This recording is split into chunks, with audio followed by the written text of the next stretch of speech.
Hey everyone, I'm Amanda, a Chinese storyteller who specializes in Asian paranormal tales. Has anyone been following the newly released The Conjuring 4? The lead actress, Vera Farmiga, posted a photo saying that during filming, a mysterious bruise suddenly appeared on her thigh, and it looked like the shape of a mysterious symbol. Actually, on film sets, especially horror movie sets, paranormal things can happen pretty easily. In Chinese culture, it's believed that ghosts love watching shows and joining in on the fun, just like us. So, this episode is all about that, mostly stories from celebrities, with a submission from a viewer as well. To make it feel more real and immersive, I'll be telling these stories in first person. I hope you understand. Alright, no more talking, let's get started.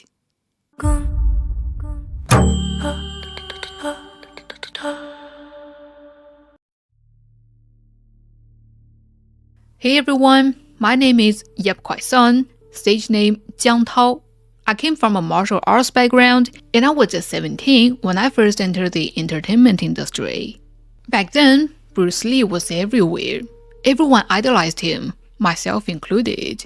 That's actually part of why I joined the same agency he was with, Golden Harvest. I was really lucky.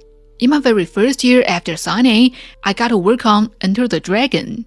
We filmed it at the Golden Harvest studio near Hammer Hill Road. It was a pretty famous studio right next to a mountain. But that mountain was where the problem began. At first, things were hectic. As extras, we ran around helping whenever needed. One night, we were filming a scene where Shiken was hosting Bruce Lee in an old castle. They shot Shiken's scenes first. When it was done, he went to rest, and only Bruce stayed behind to finish his shots. We'd been filming until the middle of the night, and everyone was exhausted.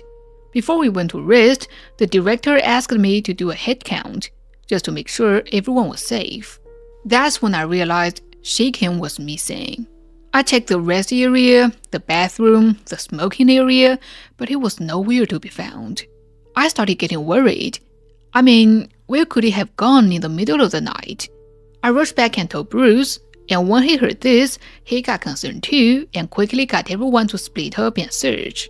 I ran around, checking every corner I could find, until I turned my head and saw a figure standing on the mountain in the distance. Was that Shiken?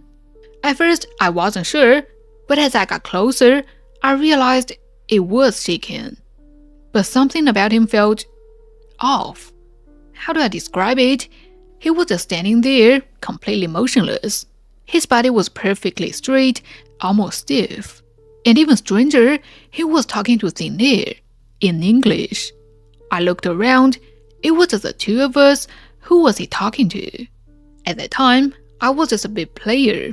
I didn't dare interrupt him. So in the end, I ran to tell Bruce. Hearing this, Bruce hurried over. I guess he felt something was strange too, because he stopped a few steps away from Shiken and called out to him tentatively, also in English. But right at that moment, it was like Shiken snapped out of it. His whole body suddenly relaxed, then turned around and looked at us in confusion. What are you guys doing here? Nothing, Uncle Ken. We were just wrapping up. Bruce didn't say much. He just helped Shiken back to the set.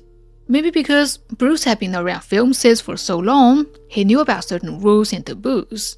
When we got back, he whispered something to the director, and right after that, the director announced, "Guys, from now on, no more night shoots. Tomorrow, we'll film the fight scenes at the villa instead."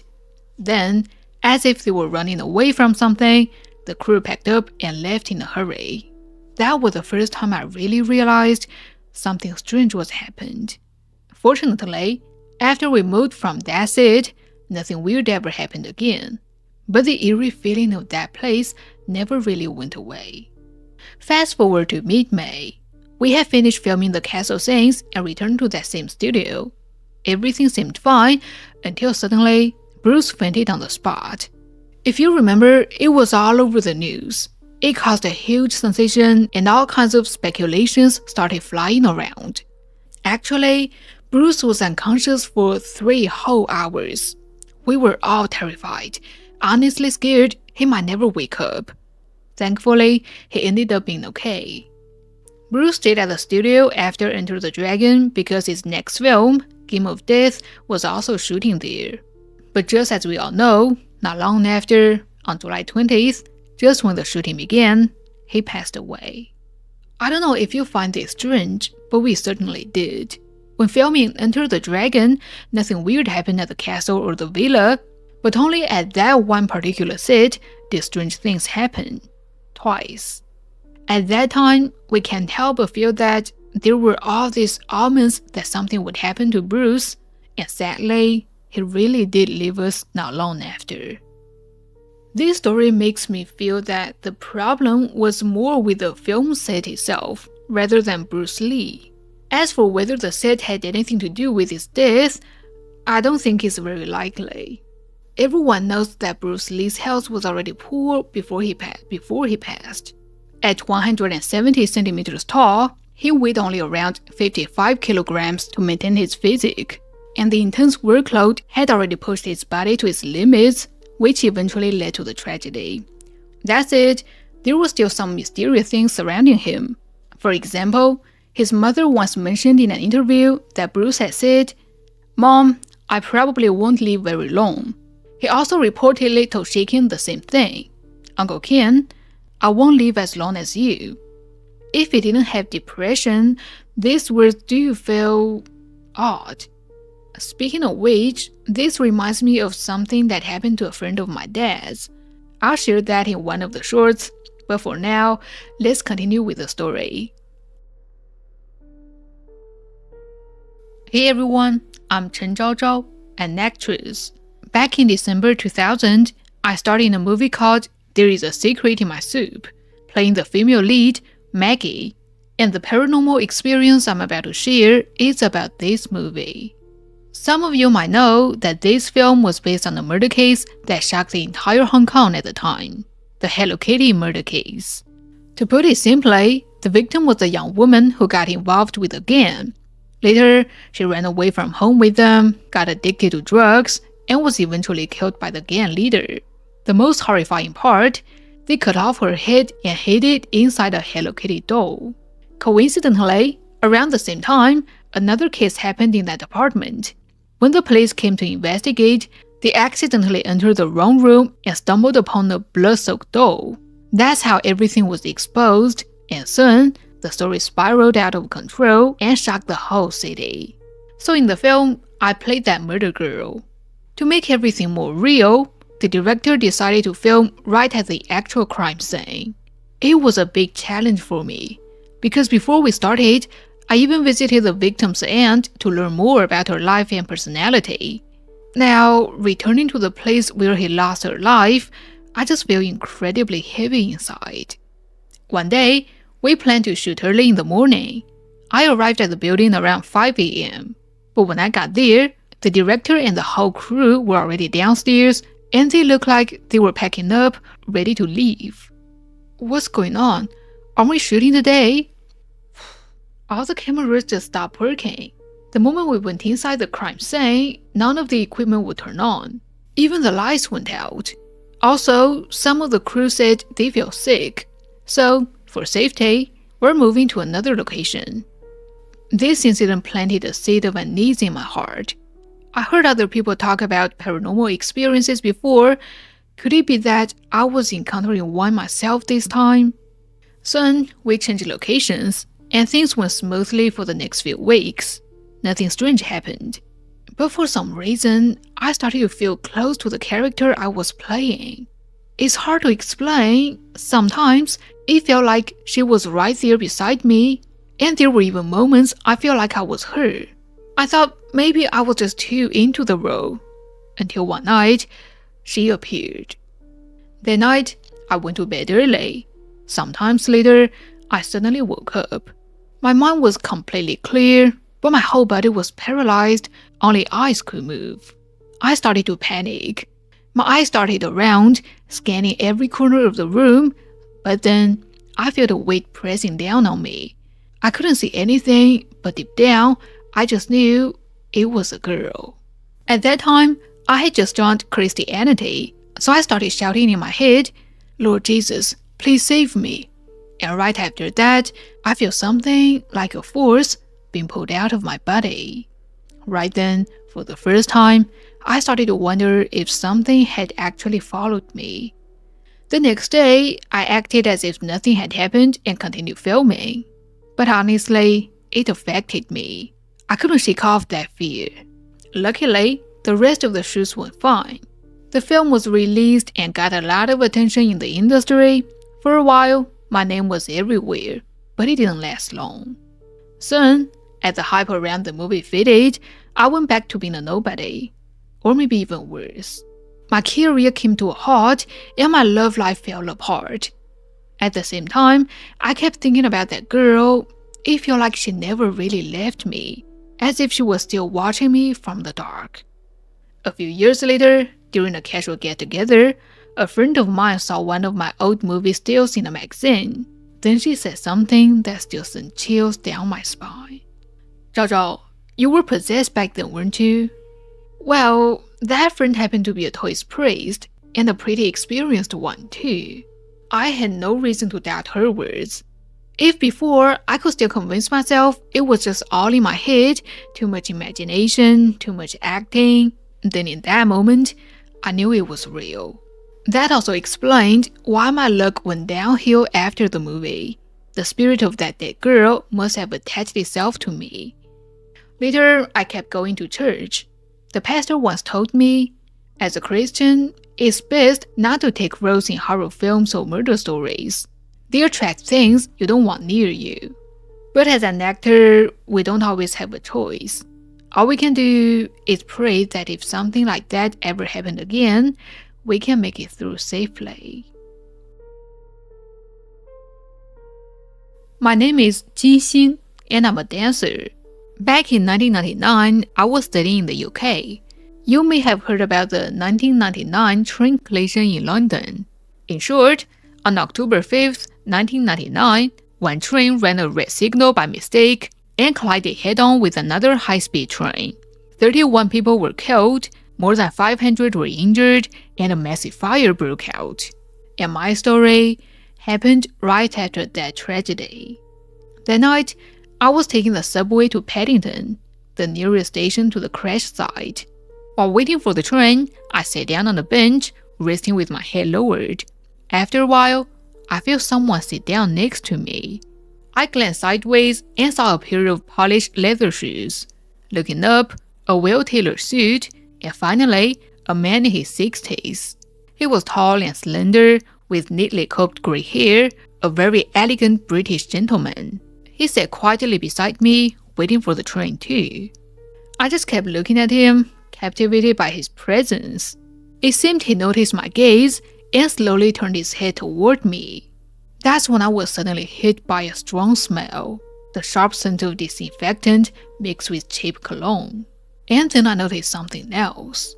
His face was completely pale, drained of any color, and the dark circles around his eyes were deep and bruised looking, as if blood had poked beneath the skin. At that moment, my whole body went tense. Was something wrong with him? Thankfully, the train arrived. As soon as the doors opened, I practically jumped in. The carriage was completely empty. I picked a seat facing away from the doors. I didn't dare look back, afraid I might see that old man again. But once the train started moving, I couldn't help it. I turned my head for a quick glance, but he was gone. There was no one there. Now I couldn't help but really started wondering, was there something wrong with that old gentleman? But whatever, it didn't matter now. The train had pulled away, and it couldn't catch up with me. As I relaxed a bit, the train reached the next station. 2 people boarded, one European man and one Asian man. But the Asian man had his eyes closed the entire time, walking straight ahead and sitting down right across from me. The European man sat beside him, but kept glancing at me from the corner of his eye. That chilling feeling came rushing back. I thought to myself, what is going on tonight? For that strange gentleman, now these 2 weird passengers, why does everything feel so wrong? A few minutes later, the train reached the Paddington station. As soon as the door opened, I bolted out and ran to find an exit. But for some reason, the entire station was sealed off. Every corridor I tried led to a dead end. Panic set in. I ran in circles, searching desperately for what felt like 5 minutes. But there was still no exit. As I was searching, I turned around, and there they were. Those two men were right behind me. Were they also looking for a way out, or were they following me? I had no idea. Just then, the clock struck midnight. Suddenly, through a small doorway on my left, I saw the headlights of two taxis shining from the street outside. Finally, a way out. I rushed toward the light, ran out to the road, yanked open the door of the first taxi, and blurted out my destination. But the driver turned to me and said calmly, "Sorry, I'm not going there." That completely threw me off. London taxi drivers almost never refuse a ride. Feeling uneasy, I stepped out of the car, and just then, the driver in the second taxi leaned out and said, "I can take you." But when I looked at him, I froze. He was wearing a bright red sweater that stood out vividly in the dark, and his face, it was the same face as the old gentleman. For a second, I was paralyzed with fear. I turned my head. Those two men were walking toward me again. With no other choice, I jumped into the taxi. Thankfully, the ride went smoothly, and I ran straight inside the hotel like my life depended on it. The next morning, when I got to work, everyone was talking about the crash that had happened the night before. That was when I learned what had happened, and I told my coworkers about my encounter. They were shocked. Someone suggested I looked at the newspapers since they were publishing photos of the victims. Maybe I'd recognize the old man. But I refused. The whole thing had already scared me enough. I didn't want to give myself another nightmare. To me, this story has always felt deeply sad. They say that people who die suddenly don't realize they're gone. They kept repeating their daily routines, going to work, heading home, waiting for a train. Maybe the three people weren't trying to scare her. Maybe they were just souls, freshly departed, still rushing through the city, trying to get home.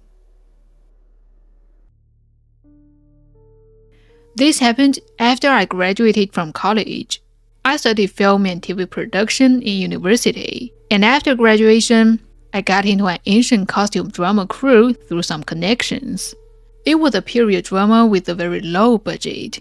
To avoid getting myself into unnecessary trouble, I won't mention the show's name or the actress's name here. Because the budget was limited, the entire shooting schedule was very tight. We were working around the clock, day and night, so naturally, we ended up filming late into the night that day.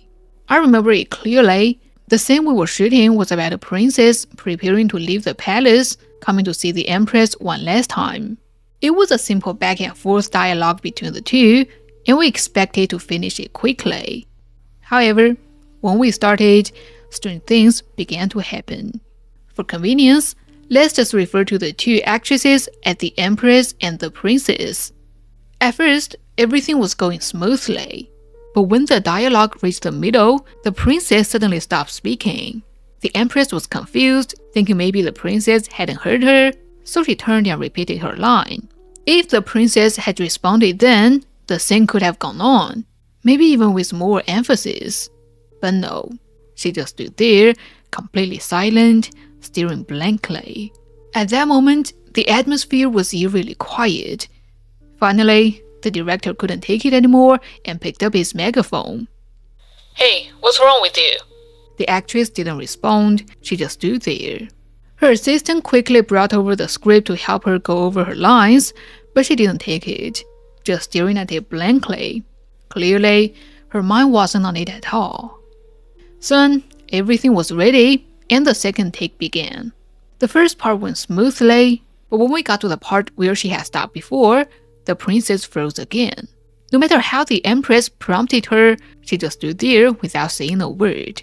At this point, the director got irritated and shouted, "Hey, go ahead. Can we film this or not?"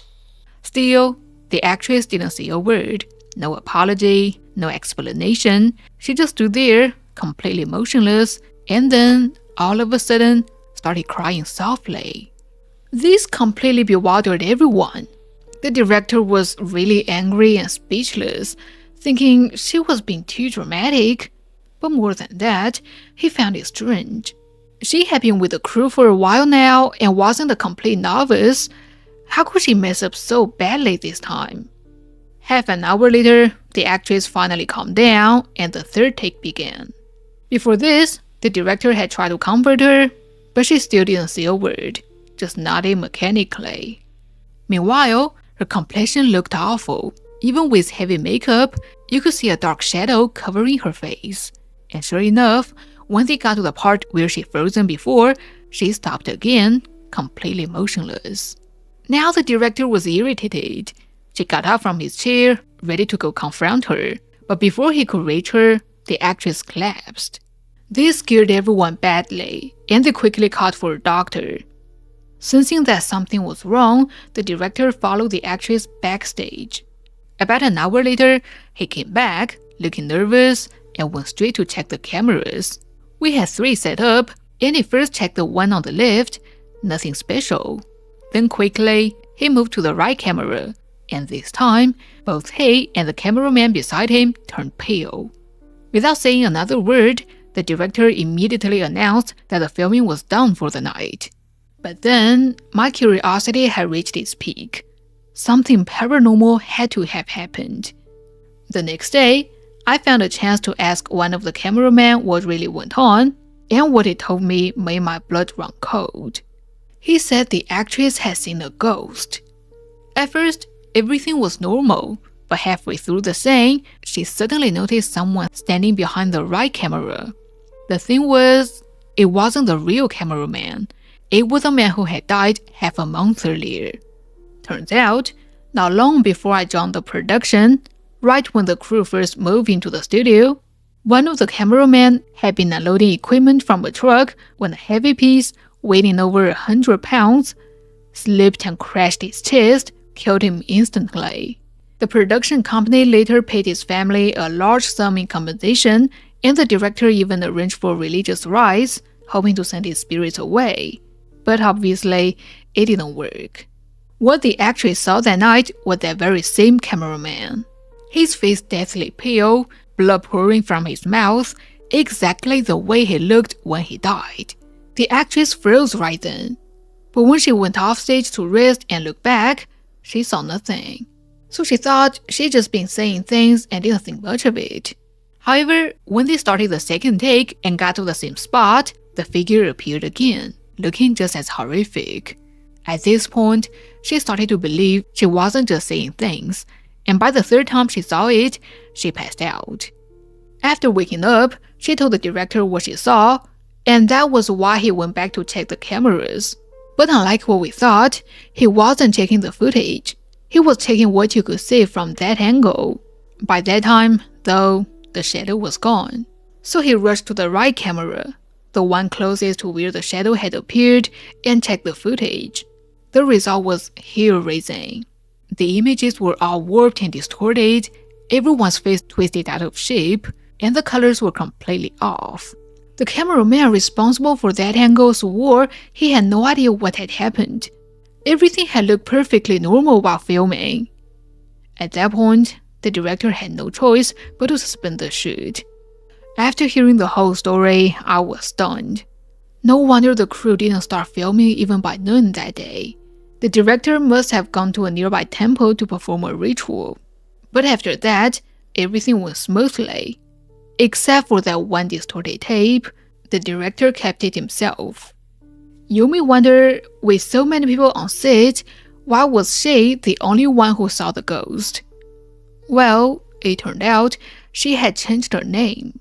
A long time ago, in order to boost her career, she had consulted a feng shui master and gave herself a stage name. Certainly, it worked. Her fame rose quickly, but it also weakened her energy field, making her more vulnerable than others. Soon, this incident spread throughout the crew, and eventually the entire film studio knew about it. Maybe that's why, in the end, this drama never aired. Alright, that's all for today's video. I hope it brings you a fun night. Next time, we'll have a special Halloween episode. Heads up, heads up, heads up. I'll be uploading it on Friday night.